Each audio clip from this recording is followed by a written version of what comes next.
Today we're going to talk about how a simple line on a map, yeah, just a line that marks our climate, might just be one of the most powerful forces out there, shaping our world, our wealth, and even our future. So let's just dive right in with a huge question. Look at this area, right here between the Tropic of Cancer and the Tropic of Capricorn. It's home to a disproportionate number of the world's least stable nations. Is that just a coincidence? Or is there something much, much deeper going on here? Okay, so on the left, you've got the world's climate zones. The tropics are super clear. And then on the right, that's a map of population density. Now, what's really wild is when you start to see the correlation between that tropical band and where many of the world's biggest economic and political challenges are. I mean, the overlap is it's really hard to ignore. To get to the bottom of this mystery, we can't just look at politics or economics by themselves. That's not going to cut it.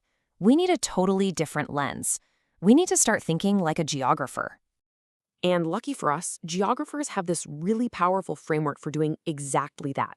Think of it like a toolkit with 5 key lenses that help us see all the hidden connections that are busy shaping our societies every single day. And here it is. This is our guide for this whole explainer. Location, place, region, human-environment interaction, and movement. Seriously, by the end of this, you're going to be using these 5 themes to decode the world around you. So let's get started. We're going to start with what you could argue is the most fundamental relationship of all, that constant dance between us, humanity, and the planet itself. This is what we call human-environment interaction. And really, every single society that has ever existed faces a choice. Do you adapt your lifestyle to fit the environment you find yourself in, or do you modify that environment to suit your needs? And believe me, both of those choices have consequences. This slide just illustrates that choice perfectly, doesn't it? On one side, you have people adapting, literally creating their homes within the landscape. And on the other, they're modifying it through industry, deforestation, what some people might call progress, but it often comes with these hidden environmental and social costs. Now, what's really fascinating here is that this shows you the result of all that modification, but on a global scale. The bright yellow and orange areas, those are the most heavily modified parts of our planet. Our cities, our farms, our infrastructure. We haven't just adapted, we have literally reshaped the face of the Earth. And all that reshaping leads us right into our next tool, movement. Now, this isn't just about taking a trip. It's about this massive interconnected web of migration, trade, and ideas that basically defines our modern world. You see, as people and goods move, so do ideas. Trade doesn't just swap products, it creates interdependence where countries start to really rely on each other. But movement can have a downside too, like something called brain drain, which is when a region loses its most skilled, most educated people to other parts of the world. Okay, so we've talked about how we interact with the planet and how we move across it, but how do we even know where we are in the first place? Well, this brings us to our next theme and a pretty surprising truth about the one tool we all use to find our way.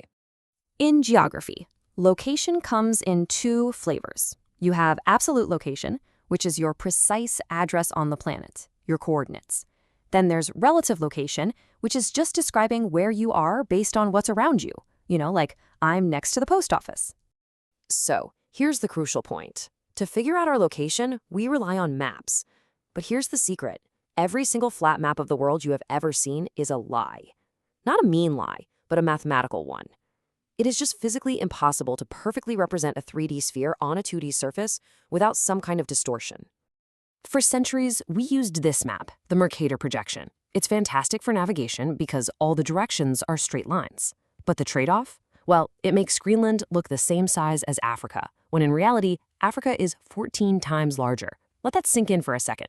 So other maps, like this one, the Gal-Peters, they fix the size problem. They show the true massive area of the continents in the global south. But to do that, they have to stretch and totally distort the shapes of those exact same continents. You fix one problem, you create another. So the takeaway here is that there's no such thing as a perfect flat map. It just doesn't exist. Every single one has to distort something. Size, shape, distance, you name it. The trick isn't finding a true map. It's understanding which lie the mapmaker chose to tell.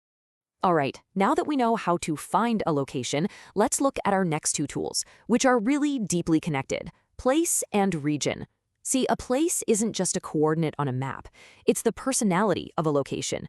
It's a mix of its physical features, like the climate, and its human features, like the culture and language.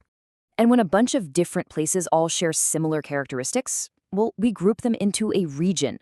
For example, the language, the religion, the work you see here, they don't just create a unique sense of place. Those same characteristics can define a huge cultural area like Latin America, or an economic zone like Silicon Valley. So place is the unique identity, and region is kind of like the shared family. Okay, we have our complete toolkit. We understand interaction, movement, location, place, and region. So now let's put it all together and finally answer that big question we started with about that line on the map. This quote from our source material really, truly gets to the heart of it all. The answer isn't some simple one-liner. It's all about seeing this web of connections between a place and the people who call it home. So let's go back to our big question. Why are so many unstable countries in the tropics? It's not just the climate alone. It's a powerful feedback loop. The tropical climate itself, that's the place, has historically posed challenges for certain kinds of large-scale agriculture. That's human-environment interaction. And that, in turn, could limit how trade and infrastructure develop. That's movement, which leads to these distinct economic zones, our regions, with totally different levels of political stability. You see? All 5 themes are completely woven together.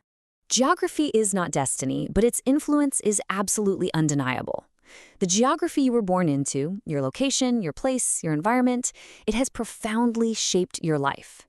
So the real question now is, knowing all this, how will you choose to interact with it? How will you shape your geography?